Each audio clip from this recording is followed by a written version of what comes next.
Welcome to Animation Mentor!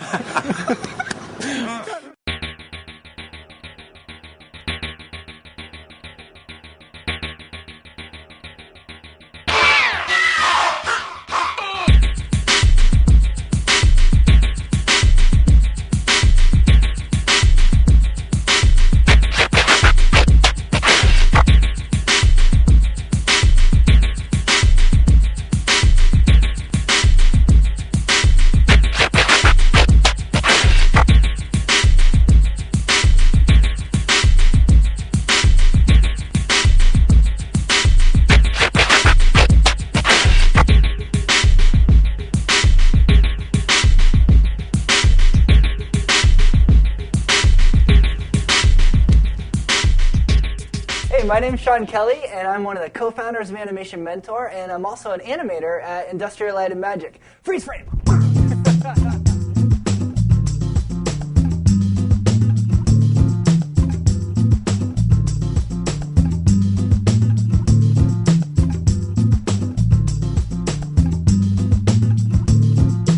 I'm here today to welcome you guys to the program, and I wanted to let you guys know right off the bat that this class is very different from all of the other classes. All the other classes have tons of different, animation examples and interviews with people, and we're talking a lot about specific animation ideas that you're going to be learning in those classes. This class is different from all of the others. This class is more about letting you know who we are, where we're coming from, what are our philosophies about animation, and just kind of preparing you guys for what you're going to be going through and learning for the rest of the program.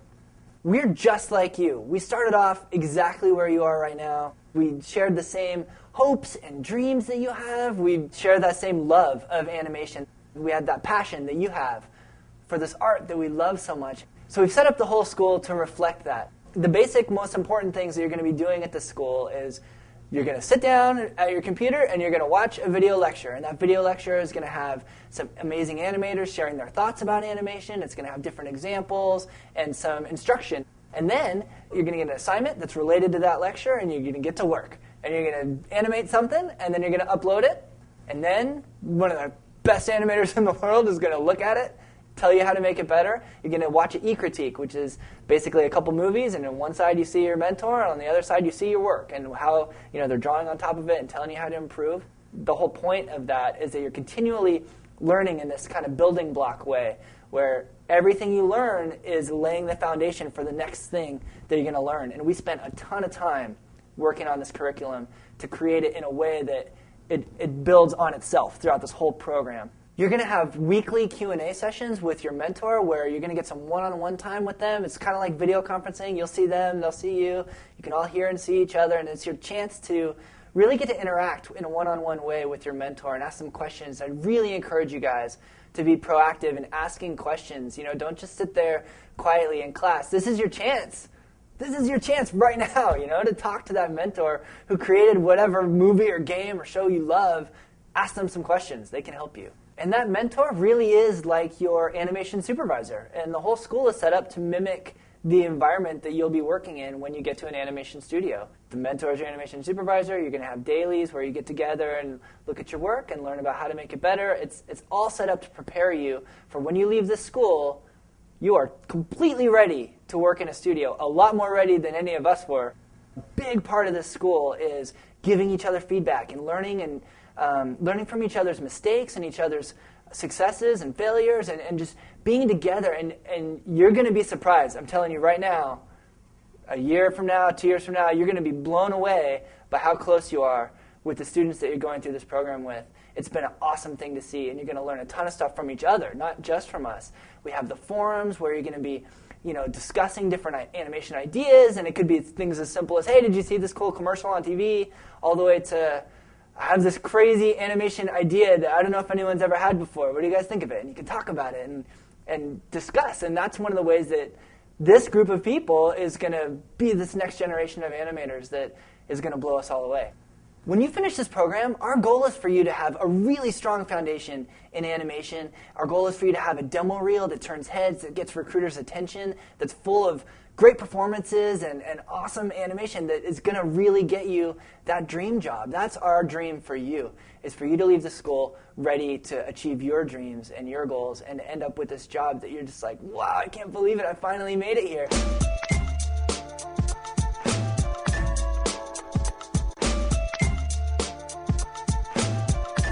Animation Mentor is so much more than just me, Bobby, and Carlos, standing around talking to you guys about what we think about animation.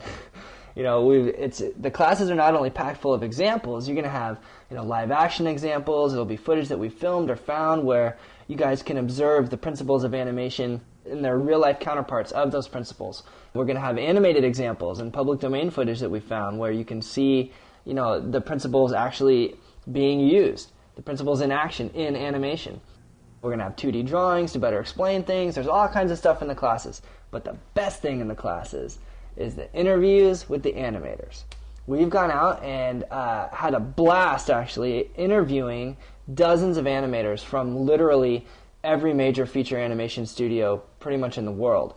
And what you're going to learn from these people is that they've already gone through all of the troubles that you're going to face as you go through this education. They've already, jumped all the hurdles that you're going to come across. They've fought their way through the animation obstacles that you're going to hit. They've been there, they've done it. They know the tips and tricks that helped them through it. We have these amazing guest speakers, some of my absolute animation heroes, like the animation superheroes of my childhood and my education and today, are guest speakers here at the school, and we interview them, and you get to learn about, what was Eric Goldberg thinking about when he was animating the genie in Aladdin, or whatever amazing interview happens to be on that week. That's one of my favorite things. I love that.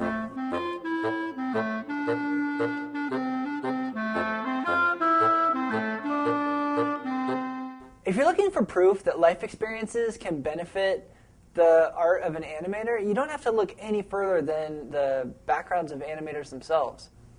Man, I don't know how many people I've run into that are from so many different walks of life.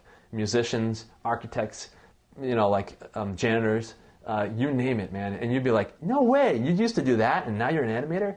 But you know what? Everything that you experience in life, you can draw and pull and apply to animation. I majored in advertising, but I was more of an illustrator. I used to deliver bread. I was a physical geography major, and I basically went to university to play hockey. I don't know if you'd call me a security guard, night manager sort of thing at an art center. I always wanted to be an artist, but I got pushed into computer science and pre-med and stuff. When I was a kid, I wanted to be like a stuntman. I was going to be a lawyer in Spain. A lawyer, me. I used to be an interior designer in Tokyo. But I went to school for illustration because I had no idea you could actually make a living at animation. I realized when I was in high school doing plays and stuff that I loved it, but I always got really nervous in front of people, like to extreme, like shaky, like sweaty, and I just can't do it. And it's such a difficult career to make a living at, and I sucked at it. But I loved entertaining, and I liked observing people. You don't have to be coming from an art background to have valuable experiences that you can apply to your animation. It can be anything that you've observed, or sometimes it's things that you would never guess have anything to do with animation that can really help you out and inform your work and make it special and unique. Just think about all the things you can pull from your experiences. Your interactions with customers, if you're a salesperson, or, it's all about, there are all aspects that can go in animation, because animation is really a reflection of life.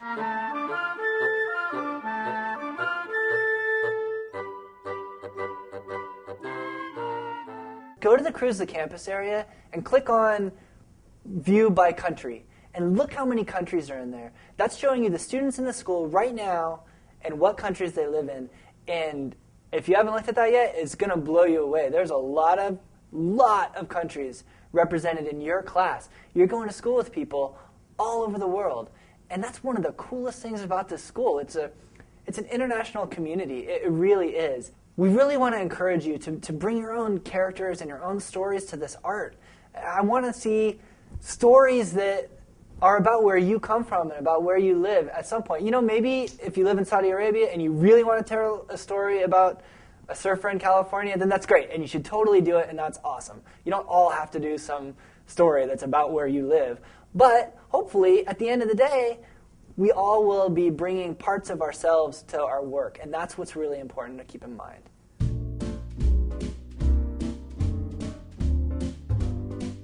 For me, it was when I was 5 years old. My dad took me as a surprise to see Empire Strikes Back, and it's probably my most vivid memory. And I remember walking out of that theater just so blown away. And I didn't know that I wanted to be an animator yet, but I knew that what I had just seen wasn't totally real, and I wanted to know, how did they do that? How did they make, giant freaking AT-AT walkers walking through the snow, shooting, snow speeders, and it was so cool. And just to think, later on in life when I found out that people actually did that for a living, it was like, oh my gosh, that's it. Sign me up. How do I get into that? I always wanted to be an artist, but I didn't know what kind of artist. I liked illustration, cartooning, fashion illustration. I liked building things with Legos. I liked film direction, but I was also really into music and martial arts and such. And so when I started learning a little bit about animation, I realized it's it combines all of those things into one discipline, and I don't have to pick. It's just puts everything together. So it's just the ultimate art form as far as I'm concerned. When Beauty and the Beast came out, there was a scene of Glen Keane's where the Beast is he's holding out Gaston over the ledge or something, and he's going to drop him, and he's just like this, and then he stops to think about what he's doing, and his brows settle, and he kind of comes out of it, and then lets him go or something. And I remember being in the theater and my face being like that, and I realized, and then relaxing when his reaction, I was so into it, and I remember just thinking how amazing that was a drawing, and that somebody was doing that for a living, that they were performing through a drawing, how artistic that was amazing. I love films, and I love cartoons, and I love drawing. I was always drawing. In all my textbooks when I was in school. When I was 6, all the margins of my books had flip books, all up and down the margins. All my school books, I used to get in trouble every year. School didn't interest me, and I was sitting around with some roommates, as you do in university, and it was a Saturday morning, and we were drinking beer, of course, watching the Smurfs, and this is a true story. And I sat there, and I just looked at it, and I went, I bet those guys are happy.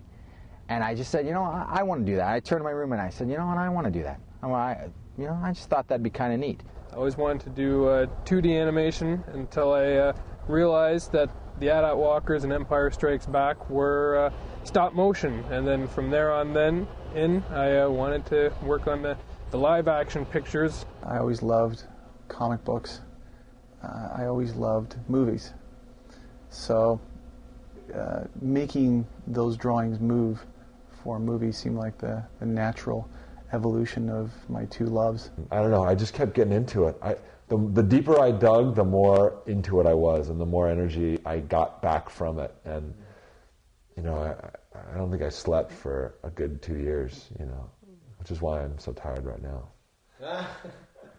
Animation's great because I don't have to be up on stage all sweaty and nervous. I get to hide behind the puppet of the animation, and ultimately, because I can keep working on it, the performance is much better than I would probably do on my own, if it was just me. So I get to be shy and also make people laugh or something, and be shy at the same time. When I was a kid and I saw Secret of NIMH or Empire Strikes Back. The whole thing started with Star Wars. Star Wars. Spielberg and Lucas, who are sort of my two heroes. My parents thought I was crazy, frying my brain watching Tom and Jerry. Every time there was some animation out, I'd always tell my mom, I gotta go see it. I guess all the old Disney cartoons. Mark Davis or Frank and Ollie. Looney Tunes. Will Vinton was really hot at the time. Totally into Harryhausen and Will Vinton and later Disney. I saw Pixar's Teen Toy. Toy Story and Nightmare Before Christmas. When I saw Toy Story, that was the light bulb. Right. I got no choice. I gotta do this. I remember watching it and going, that is what I have to do. That's what I want to do. They inspired me to want to do what I do. And I think what I do is a magical thing. I think it's beautiful, and I love it. And best of all, it's totally fun. Animating is about as fun a life as you could choose. All this great stuff I've been watching as a kid, this is where it's happening, this is how it's done. And I just so wanted to do it. I felt like I found something I really love to do. Animation is just It's a beautiful thing. It's the most amazing thing I've ever done. I absolutely love animation. I love it. Animation is like this. It's like one of these pyramids in Mexico City. It never ages. We are giving life to characters that can be remembered forever. They can be on a screen for a long time. I mean, some of the old Disney films, Snow White, Peter Pan, Jungle Book, those characters never age. You start out as a kid watching it, and if you can grow up and as an adult and be doing it, I think you're blessed, because it's a great way to make a living. And I get to take like what I observe from people around me in my own life and put that into my work as well. And so I find that like really, really satisfying. I love animation with all my heart. Probably the best thing about what we do is that it is never boring. Animation is always changing. It's constantly different. And because every film has different characters and different challenges, it's totally keeps my creative brain going. So I love it. All right, we're going to be hammering home a few things throughout this entire course. First of all, animation is observation. Second of all, planning is the key to a great scene. And third, basics. Without the basics, you've got nothing. Knowing the basic in animation is huge. To me, the basics is everything. Without the basics, you don't have the rest of your performance to go off of. It's like having a skeleton, or a body without a skeleton. You need that backbone to keep your animation upright. As soon as you get into animation, you want to say, I want to act, I want to make this guy do this and this character do this and run around. You got to learn how to pose a character. You got to learn anticipation. You got to learn timing and spacing are so important. It's like an analogy I think I heard somewhere, is that you got to have a wall in order to put a painting on it.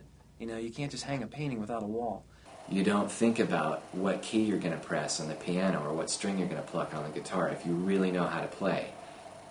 You have to know the basics of animation so it's intuitive and you can get down to putting the emotion and acting into your shot. I have a perfect example for you of a student who thought that, he did like he'd seen a bouncing ball and didn't think he needed to do it, and you know what, forget it, I'm just gonna go straight to like a walk cycle. I'm gonna animate a clown walking, like on stilts with carrying a balloon. I was that animator, and I'm telling you, it's the worst animation ever done in the history of the art form. So I would really caution you to never, ever, ever skip over the basics. That's why we're starting you guys off where we're starting you off, is because we don't want you to do any animation that looks remotely like this.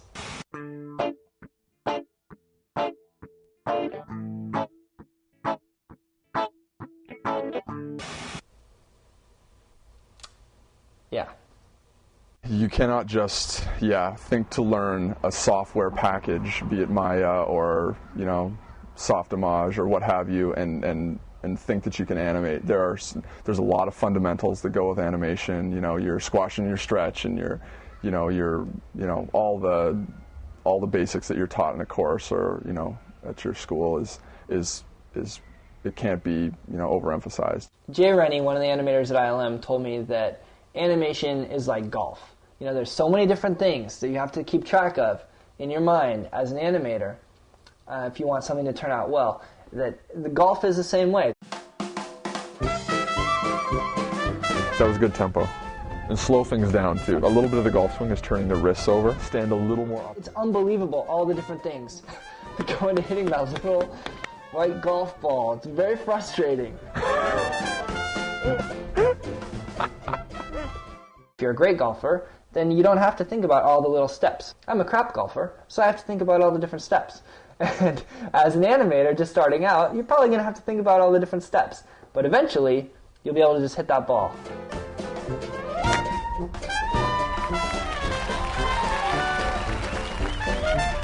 I think you're ready for the tour.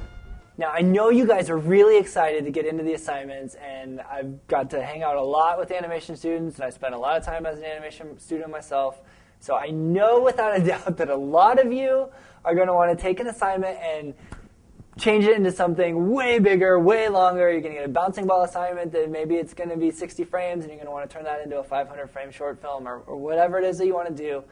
Please follow the guidelines of the assignments. And trust me, I know how easy it is to get really excited about what you're working on and want to jump ahead, but take it from me, that never works out well.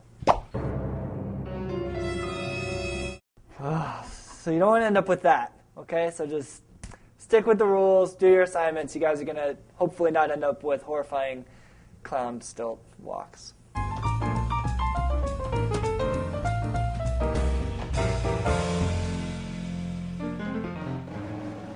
So hopefully by now you guys know that I love animation. I love talking about animation. I love that I get to help teach animation. And if there's one thing that I've learned from getting to talk about animation a lot and getting to do some animation teaching, it's that giving feedback and critique to students and to my fellow animators at work has probably taught me more about animation than almost anything else. The process that you go through when you're looking at someone's work with a critical eye and giving them some constructive criticism on how to make it better, it reminds you of things that you haven't thought of in a long time. It makes you look at something in a way that is kind of difficult to do with your own work sometimes. And that process, it can teach you so much. So please, please, please, like as many critiques as you can give to each other, you should be doing it. I think maybe the most important thing to always remember and to do is to get outside opinions. Feedback is crucial for animation or for anything pretty much if you want to get good at it. And giving them that critique is also going to help you develop your eye for your own animation even more. So it's going to get easier and easier and easier for you to sit at home and see your own work and say, oh, the timing is wrong at that part. And you know that now, and you know how to look at your own work that way now because you've been doing that with everyone else. It's going to make your work better, and it shouldn't be seen as a personal attack. And I think it's hard to not see it as a personal attack, but the more that you get it and the more that you give it, the easier it is to accept that. It's just to make your work better. If you're completely new to animation and you don't know anything about animation, today's your first day. You're learning animation starting right now. Guess what? You still have a really valid opinion on other people's assignments. It's okay to give them your opinion, give them some criticism. It's all right to not know how to fix something yet, but know that there's a problem. And maybe all you know is that I don't really understand what's happening in the shot. That's super valuable information for the animator. It doesn't matter that you're too new to know how to fix it. It helps them to know that somebody didn't understand it. And that gives them a clue, like, well, I've got to figure out what's going on and seek some help on it. You all have a valid opinion. You don't have to worry that you're too new to give feedback to each other. You can all give feedback to each other, starting right now. I'm not the greatest animator in the world, and I know this, and so I have people look at my work for me. They give me ideas. If I don't like the ideas, I'll talk to them about it, and maybe their point is stronger than mine, and I will then incorporate their ideas into my shots. Don't worry if you're a tortoise. Take your time, figure stuff out. Don't worry about how bad you look. Don't try to look cool. Here at Animation Mentor, that's kind of the whole idea behind what we're doing. You're going to be showing your work to the mentors, and they're going to be telling you how to make it better. If you're too concerned with everything looking perfect, you won't actually grow. I mean, it's about failure. People who achieve greatness, it's because they're willing to fail, and they're not afraid of failing. What? Don't be afraid to fail? What? What did he just say? That if I fail a lot, it's going to teach me about animation? That doesn't make any sense. Well, you know what? That actually is exactly what we're saying. We want you to be bold with your decisions. We want you to be creative and courageous with different techniques that you try.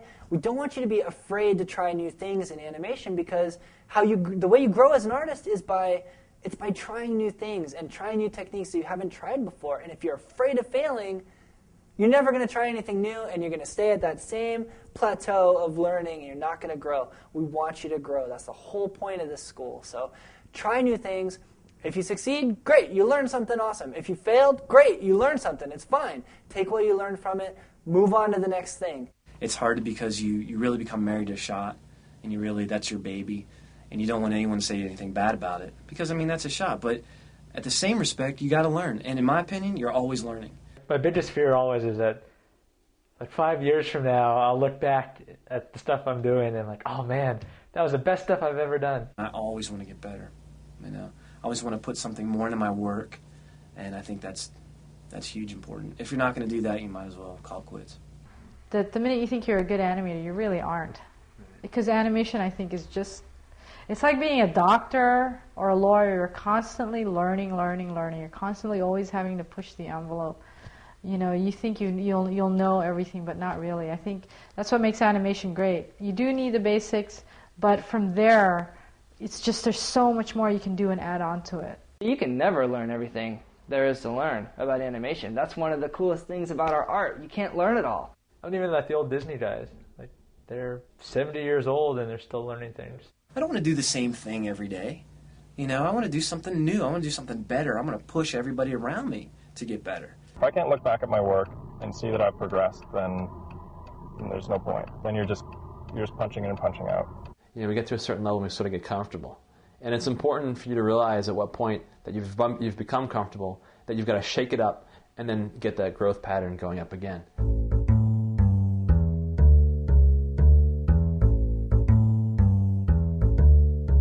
One of the most important things for animating is you have to stay inspired. You gotta stay inspired. And I know it gets kind of tiring, it can be a little tedious. Animation is not something that you just sit down for half an hour and pow, you've got an amazing animated scene. It takes some time. And, you know, to power through that amount of time and to still have fun doing it, you have to stay inspired. There's this tendency to just kind of, your brain goes numb. And it almost just becomes a job. You move things. Sometimes a project means working on it for like 10 months or more. Sometimes it's easy to lose track and forget what what it's all about. Sometimes it doesn't seem fun. You find that if you get attached to, some really cool thing that you did, and they say to get rid of it, in the beginning you're like, oh my God, and it's the end of the world. I mean, even if you don't have something that you're totally into, you have to find something in that you can get into. There's always something there, and there's always something you can do to make it special, unique, your own. What you need to do is just find whatever it is that inspires you. What inspires me might be completely different from what inspires you.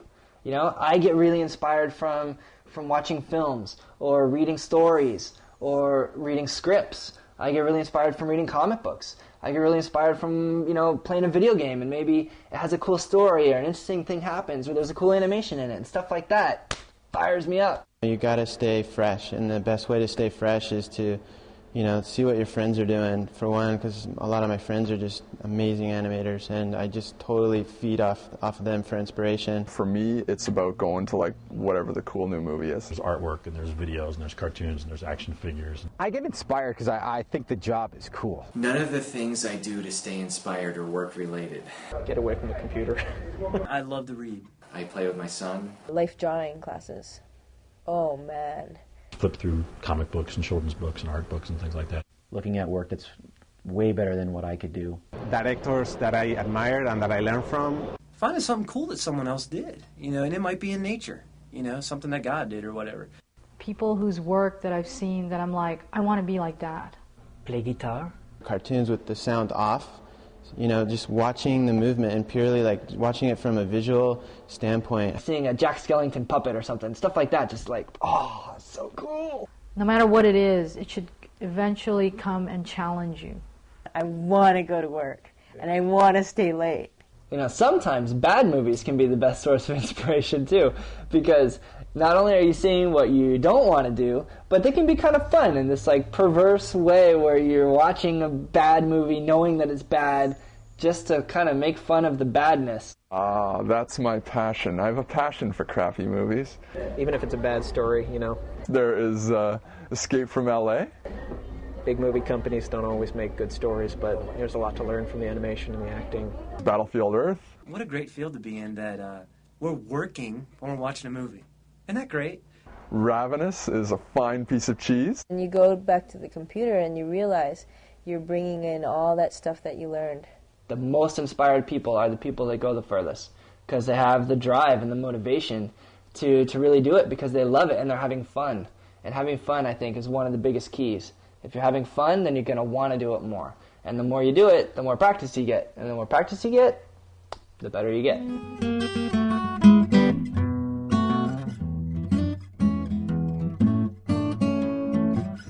you're probably wondering, who are we? Who are we to say how to animate, or who are we to think that we know the best way to do things? We don't. None of us think we're the best animators in the world. We're all very excited to learn and excited to grow and to find new ways to approach our art form. Don't get the impression that we're sitting here thinking that we're gods, because we're all fallible and we're all still learning. One thing that we want you guys to know is that it's perfectly normal to have a little bit of self-doubt. Some of the more inspiring shots that I get are shots that I'm like, this really scares the shit out of me, because I don't think I can pull it off. How would I ever do that? But okay, I'm going to try my best in it. And sometimes you fail. And sometimes, rarely, you'll pull something off that you're like, I really feel good about it. There's a lot of soul searching with, I'm a hack and I shouldn't be doing this and stuff. And, there's a lot of questions, especially halfway through a scene, third day of a scene, and you haven't gone anywhere. And you're just like, your time's running out. And the first day was all right to piss away because it was no big deal. It's the first day. And the second day was just like, it was a bad day, I'll come in tomorrow. And then by Wednesday, and you have to show something pretty soon.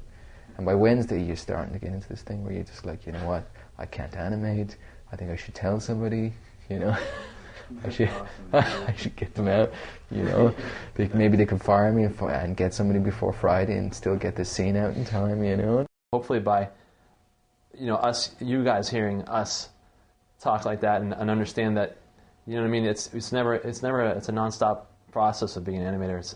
You're always learning. You got to be open, and you keep on growing. That's how you get to be better and better and better. And I think that applies to life. Attitude is such a big thing in animation. Attitude means a lot more than you'd ever think. When you finally get into the industry, please come into the industry with a super positive attitude. When you get out in the real world, a director's going to be saying, okay, yeah, that looks kind of cool, but you need to change this, that, and this, and change that part and move that over there, and don't have them do this. And you have to be like, all right, man, and sometimes you're kind of bummed because maybe you loved one of those moments. You got to just be careful not to fall in love with your animation too much.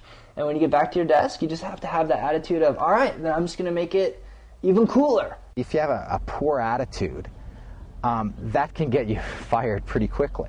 Because everyone has to work with you. Producers have to be able to work with you. Anim soups have to be able to work with you. Directors, no one wants anyone with attitude. There's no room for an attitude. It's about teamwork as well. You're one part of a pipeline. You know what I mean? And if you work at smaller companies, sure, you get to do other things, but inevitably you can't do everything yourself. You've got to work with other people. You have to be a great person, and you have to be humble, and throw the ego out the door, and you have to be willing to collaborate, because that's the environment. Don't think you're king of the hill, because there's always someone out there better than you at one task or another. I've gone through phases where I'll say, hell, I'll show the janitor, my shot and see what he thinks. You don't always have to take to heart everything people say, like in terms of their reactions to your shot or whatever, but there's maybe a little nugget of something in there that you can bring to your shot. Eventually it'll be seen by people. If you hear one person say something, that's just their opinion. If you hear two people say it, all right, maybe you better pay attention. If you hear three people say the same comment about your shot, you really can't ignore that, because you're creating something for an audience. I don't think you ever find a shortage of people wanting to give you their opinion. So it's out there if you want it. Look for it and get it. It'll make your stuff shine. Being an animator is all about hearing that you did things wrong and learning from it and growing from that. Again, positive attitude, please. There's too many egos out here, and I need more positive people with me. Thanks. Animation is observation. You cannot be an animator without being, a master of the art of observation. The most important thing is to be able to experience and observe life. Life, it's all about life, what goes around away from the computer. It's the computer is merely just a tool. It's just like a pencil would be to express yourself. So you got to look at it that way. It's one thing to master your tool, because then you can really get everything out of it. But to really make your work successful, that people have to be able to relate to it. Observation is a big part of, I think, any kind of art form. I mean, whether it's animation, whether you're writing a novel, whether you're doing comedy, doesn't really matter. It's constantly being aware of what's going on around you, how things are moving, how people are interacting. How does one person react to another? How do people communicate? How do different materials move differently on different surfaces. I know I used to take so much for granted about what was going on around me, and I found like there's amazing stuff happening everywhere if you just take the time to like observe it and acknowledge it. I think we're all little libraries walking around with our little catalog of how stuff moves. Putting my mind in that mindset has opened up my eyes to like the world in ways that I would have, that I never saw before. What you guys need to do as animators is to build like a little filing cabinet in your head and just start filing things away. If you're sitting in a coffee shop and you see a couple they're in love and they're sharing a milkshake or something, watch how they move, or how they maybe barely hold hands and their fingers just kind of barely touch or something like that. And little interesting tidbits like that, you file away in your filing cabinet and you start using those later on in scenes. Someday down the road you're going to have a scene where a couple people are in love and you're trying to come up with something that isn't cliche and it isn't boring and it hasn't been seen before. And something that you saw that couple in the coffee shop do could very easily take your scene from being mediocre and make it something special and memorable and something that people actually identify with, because they'll see that little finger touch or whatever it is as something that seems real, it seems alive. It makes life fantastic for me. This just sounds like totally nuts, but it makes life totally just wonderful to be like, that's amazing. You just be in a coffee shop and you're sitting there like, that's awesome.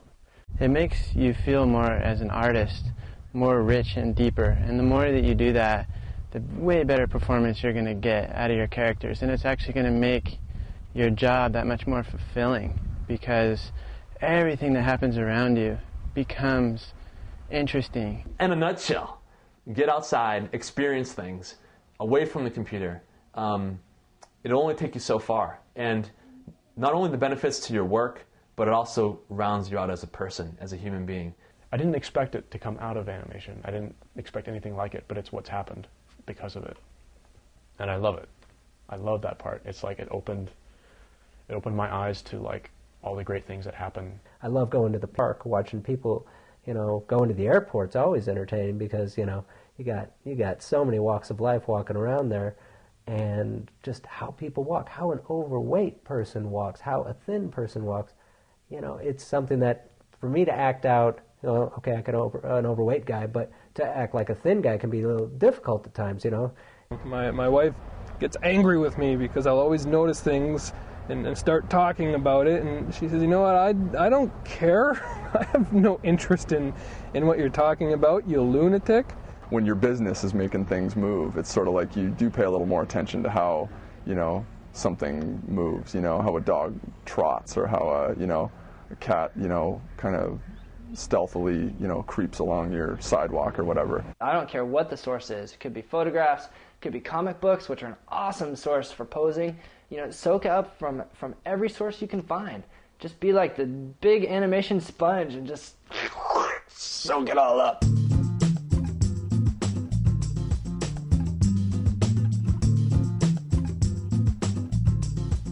While we would never encourage you guys to copy reference frame by frame, reference in general is such a helpful tool.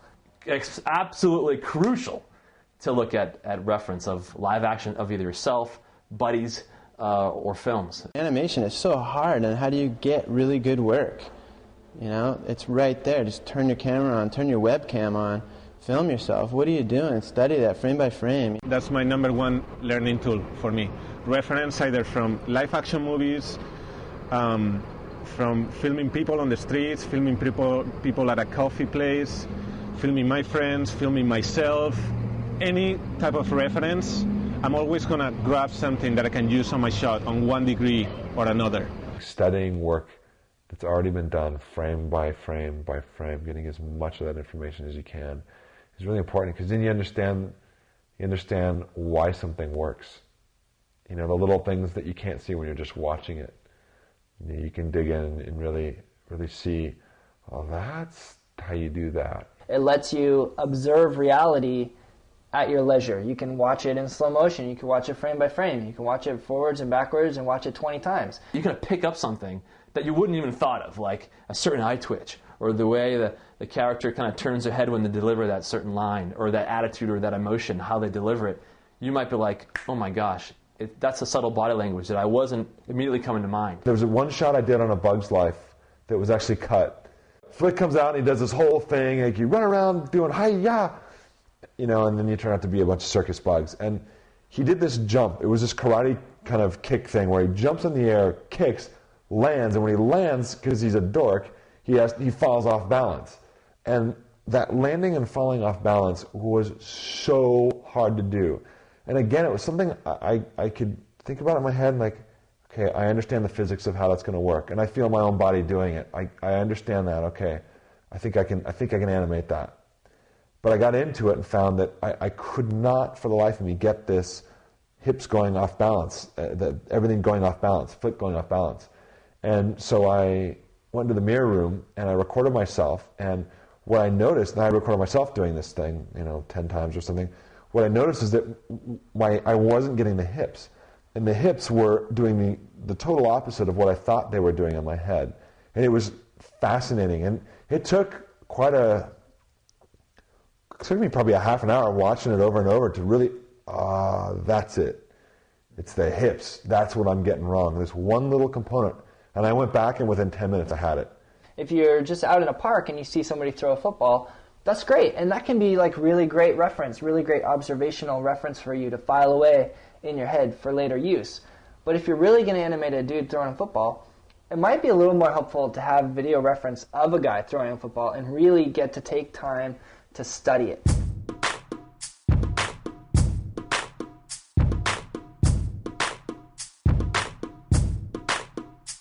You could get kind of lazy on the computer, as we all know. You sit there and you're like, let me try this. And you're just clicking around and you let the computer do some in-betweens. It's like, oh, that looks beautiful. Let me try this now. And, and it ends up looking a little like Abe Lincoln at the Disneyland parade or something. It's just like, it's just not quite, because you haven't thought about it. You haven't given it your heart, your mind, to put through to that puppet or that drawing or that computer model what you're trying to animate. And I think you're cheating yourself, you're cheating the audience, and you're definitely cheating just your animation there because it just doesn't hold up. What I want is like a clear image in my head before I actually touch the computer of what I want to do. Because I found that if you don't know what you want to do and then you hop onto the computer, it takes like 20 times longer. If you got off your lazy butt and actually, the arm reaches out here and, look how far back you're stretched out, and act it out, so much more comes through when you act something out. So my workflow is absolutely have a clear idea, try to get as clear as you can of an idea of what you want to do.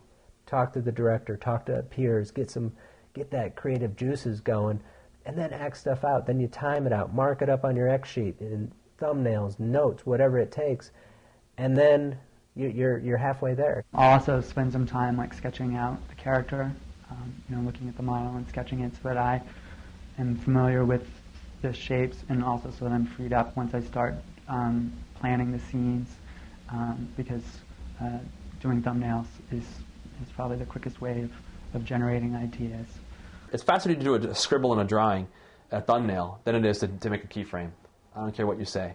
It just takes a second to draw a little stick man, and you can find a cool pose, and that pose is okay, and you keep drawing, that one's better, that one's better, and in doing that you can find the best poses and the most dynamic poses, and you can start to think about your timing and think about what's going to happen, and you can try out ideas on paper really quickly before spending all that time in the computer, posing out your dude and going through all that stuff. It's a whole lot faster just to get into a piece of paper and do a little doodle. Just look at it over and over and over, and then just kind of let your mind go and just start thumbnailing. I'll doodle out a few poses. Oh, this would be kind of neat. Okay, well, do I have time for this? Whether you can draw, you can't draw. That's sort of irrelevant. Of course, it helps if you can really draw the form space, but all you have to work with is basic shapes. I think if you can envision a pose in your head, it's always easier to put it in the computer. And I would say that is very important in that you're able to envision the pose and the performance. That's always going to be an invaluable part of the acting process. You might not be, Rembrandt or some crazy artist who's going to know how to draw the figure. I certainly don't, but I'm able to kind of know how the flow goes through the body, and I would have only been able to do that through practicing drawing. So I definitely encourage you guys to draw every day if you can. I'll have a piece of paper in front of me and just doodle after doodle after doodle, and often just the same few drawings and just working on the posing of it. That's pretty much about a day and a half of that before I'd even start posing it out in the computer. You can also really quickly in that time explore a lot of different avenues and hopefully show to your animation director, and then being able to understand where you're headed before going into it in 2 days of work or a day and a half or a day or whatever. And in half an hour, you can walk up to them and be like, these are some of my ideas. What do you think? Yeah, it's funny. It sounds so basic, but it's something that people miss all the time. Now, as you go through all these classes, we're going to be talking about the planning packet, which will grow as you move through our program. Initially, it's just going to be a thumbnail sheet, basically. It's going to be a piece of paper with a bunch of squares and a little blank underneath where you can write the frame number. So you're going to draw your little thumbnail and write what frame you want that pose to happen on, and you can just go through and use that as a planning tool. And as you move through the program, it's going to get more and more advanced, and we'll be adding pages. It's going to end up being 4 or 5 pages, and there will be, acting pages and dialogue pages and things like that. But to start with, it's just going to be thumbnail pages. But those, potentially are the most important pages for you to play with. So once you get your planning packet, I'd really encourage you guys to print out a bunch of those pages or go to Kinko's and make a ton of copies of that page and just thumbnail your brains out. Go for it, man. Thumbnails.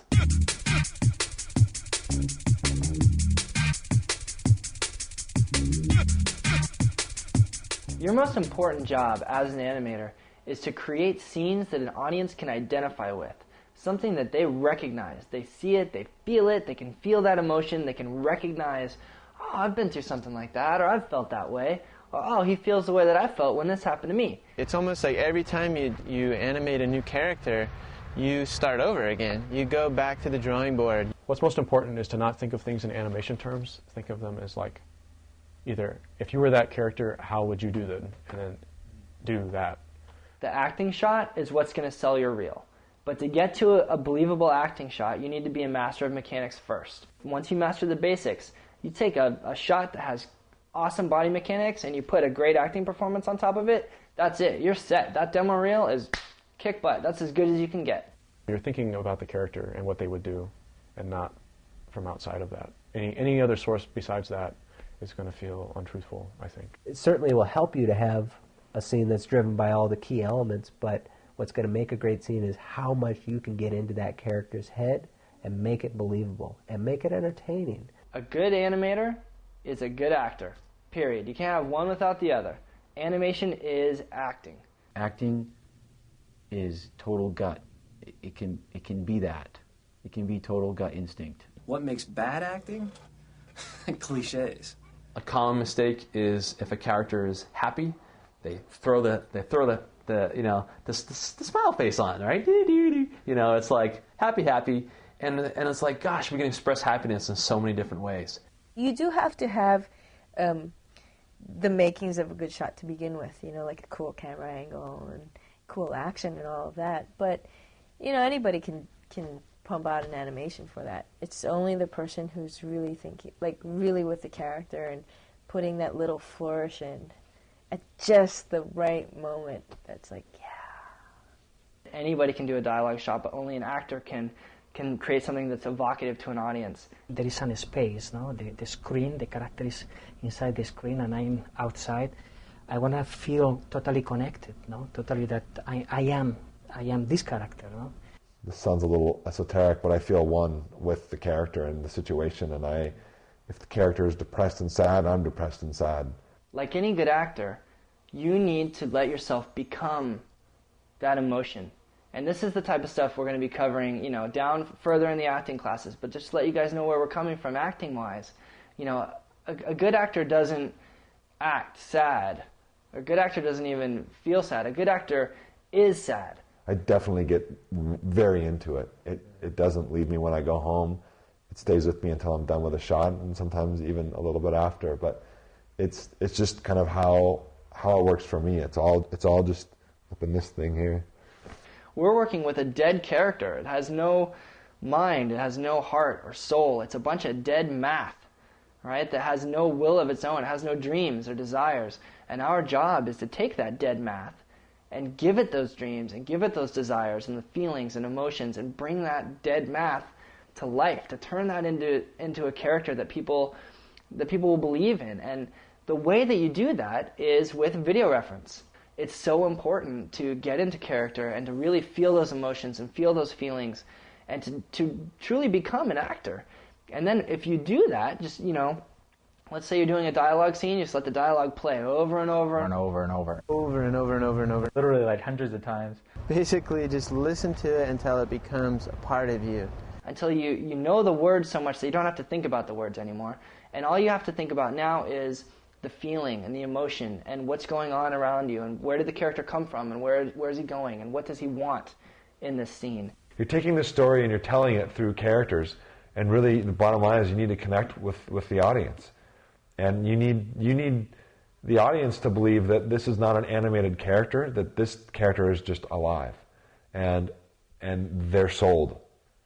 If they spend too much time thinking about, oh, this is animated and studying it, I mean, as an animator, you do that anyway, but I do get completely into when I'm doing it, and when I feel it, when I start to feel that maybe this is going the right way, then it's just a matter of getting it down on the computer, An actor's job is to portray emotion, to create a performance that is so believable that the audience, they buy it. They're right there with them. They're in the story.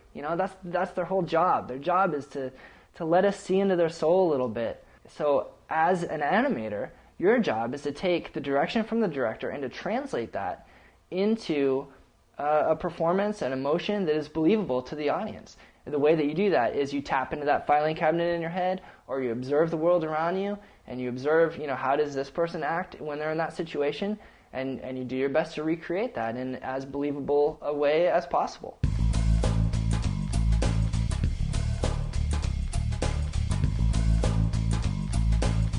The software is not as important as an understanding of the fundamentals of animation. A lot of people have spent so much time learning about the tool that they forget to learn about the art. Software doesn't really mean anything. That you have to know how to animate and then worry about the software. The only difference is the input. The only difference is the way that you are getting your ideas onto the screen. And stop motion guys get their ideas onto the screen by moving around a puppet. And 2D guys do it by putting a pencil on a piece of paper, and I do it by moving a mouse around on a screen. It's just the tool. In most major studios and game studios too, if you are an animator and they can see that you understand motion, they will train you on their software. It's all about your study and observation of life and how you interpret that and put that into your work. It's no longer about if you know a software package. It's about understanding animation and what makes animation good. I didn't know one thing about a computer. I didn't even know how to turn them on when I arrived at ILM. Honestly, my clock on the VCR bleeped 12 for about 5 years because I couldn't figure out how to change it. It's software. I didn't know anything. I'd never owned a home computer. I still don't own a home computer. At the end of the day, you're working with poses and drawings, and in the computer, it's the same thing. The software is so user-friendly, and there are so many technical people at any big company that they'll show you how to do things. You just need to have that sense of animation. At the end of the day, if you're confident in your abilities as an animator, the hotkeys aren't going to matter. It's doing great animation isn't dependent on the technology. The software comes and goes. You get new versions of this software that comes up with a new version tomorrow, and version 3.7.4 comes out the day after tomorrow. A lot of studios, especially feature, they have their own proprietary software, so you can't learn their software. So what's the point of it? I cannot stress how important it is to actually focus on what you are doing, not what you're using to do it. If you want to be a character animator, animate characters. Don't waste your time, modeling like really intricate models when you can get simple ones for free that you can practice animating with. Just animate. Don't worry about how something's chained if you don't want to be a chainer. You could use Maya to do all kinds of crazy stuff, like model and rig and make tornadoes fly around and do whatever you want to do. But at the end of the day, if you're a character animator, Maya is your pencil, and it's nothing more than that. It's just your tool. Try out everything and decide what you want to do, and then go full force into what you. If you want to be a layout artist, that's great. Layout artists, talented people. Companies need layout artists, but don't worry about your character design or your animation ability if you want to be a layout artist. If you want to be a modeler, then spend all your time modeling. One of the most common mistakes that I see early students make, like when they're just starting out, is they rely far too much on the computer.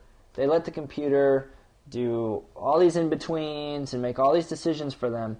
And the mistake in that is because the computer isn't an artist. It's a calculator, basically. It's just going by math. With the computer, you can get real lazy, even lazier than me. And like I said, let the computer fill in the gaps, and that looks very mechanical. You always have to keep in mind of the lead and follow. That you're always going to put in your drawings to make sure it looks pretty. Make sure you put that on the computer as well. It'll just keep in between like crazy. So then the problem is sometimes you can get lazy, and then those infinite number of in-betweens that it's great that the computer can create those, but it can also be really bad that it creates them that easily. So then you lose sight of telling the computer what to do. So you always have to tell it what to do, otherwise it'll just make things nice and smooth and slow and floaty, and that's not what you want. You have to be conscious about adding in the regularities of life, when you want it, when it's necessary, where it's necessary. The computer can't create any kind of emotion for you. It can't create good poses for you. It doesn't know when it's creating the in-betweens which ones are pleasing and which ones are ugly, which ones aren't, which ones are confusing and which ones are clear, or what's a good silhouette versus a bad silhouette. The computer can't do these types of things. You have to take the reins in your animation, and you need to be the one that's in charge of what it looks like. And sure, sometimes the computer will in-between, for a couple frames, something for you. But generally speaking, you need to be in charge of your own in-betweens. If you make the drawing look and feel three-dimensional, then the performance is real. We don't have that problem with computers. With computers, it's a three-dimensional model that exists in the computer. Anyone can take that character, whether it's Yoda or the Hulk, and rotate it and adjust it and put it at whatever angle we want, and it's always going to look perfect because it's a three-dimensional puppet and not a drawing. So at that point then, you're not limited by the draftsmanship, you're limited by the potential of the animator as a craftsman in the art of acting and performance. One of the best things I ever did for my animation was when I was at Disney, I took some 2D animation classes outside of the studio, and I did that just kind of as a continued learning thing. I thought if I can kind of learn some 2D animation, that'll really help my 3D animation, and I was right. It really changed how I saw and approached animation. CG animation is exactly the same thing as 2D animation, which is the same thing as stop motion animation. It's all different tools using the same skill set, the same principles, and the same ideas.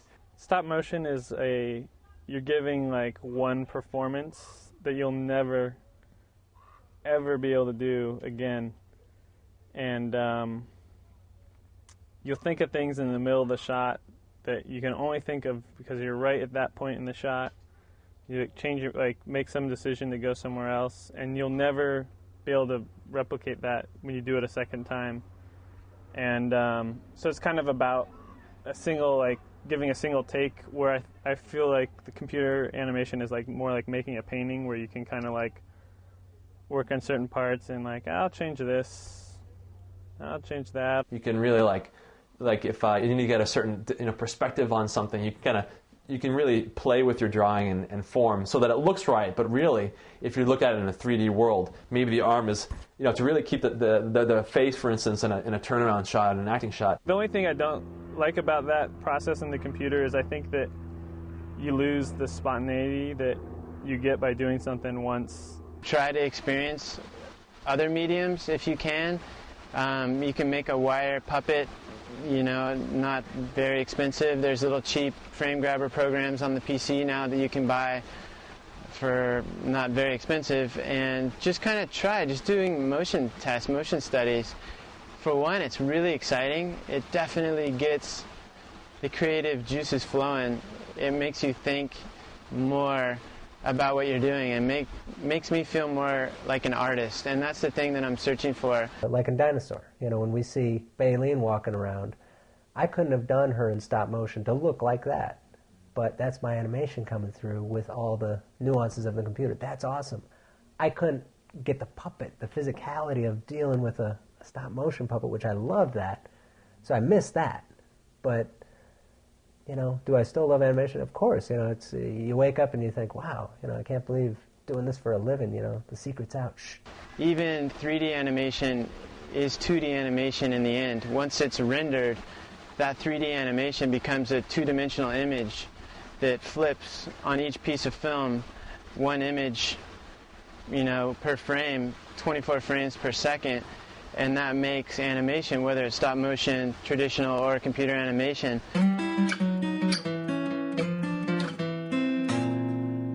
Never plagiarize your work. I can't even tell you how important it is that you don't steal someone else's stuff and try to pass it off as your own.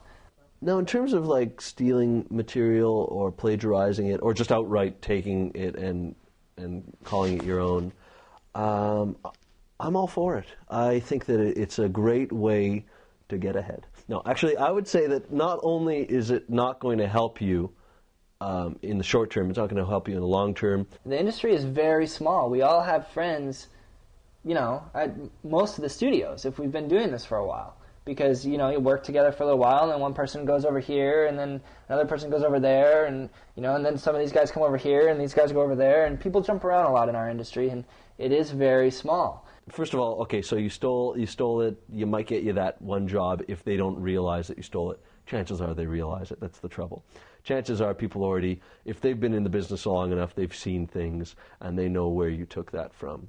And if you send, you know, Joe Schmo's animation on your demo reel to ILM, there's a decent chance that I know Joe Schmo, or that some of the people at ILM might know Joe Schmo, and when we see it, we're going to call Joe Schmo and be like, hey, what's up? Your stuff is on this other guy's reel.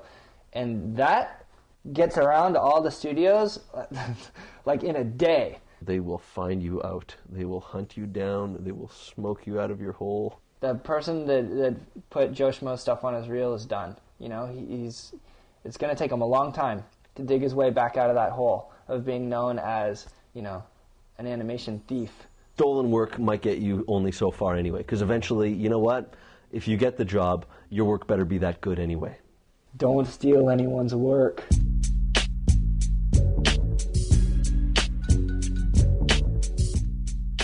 So hopefully today has been a little taste of kind of what's in store for you.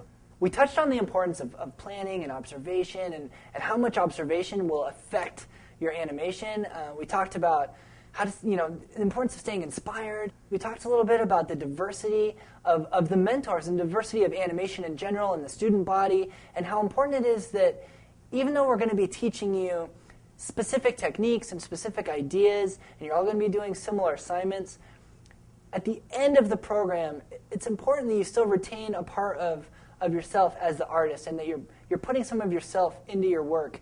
And that really is, in the end, what's going to make it stand out and what's going to make it special.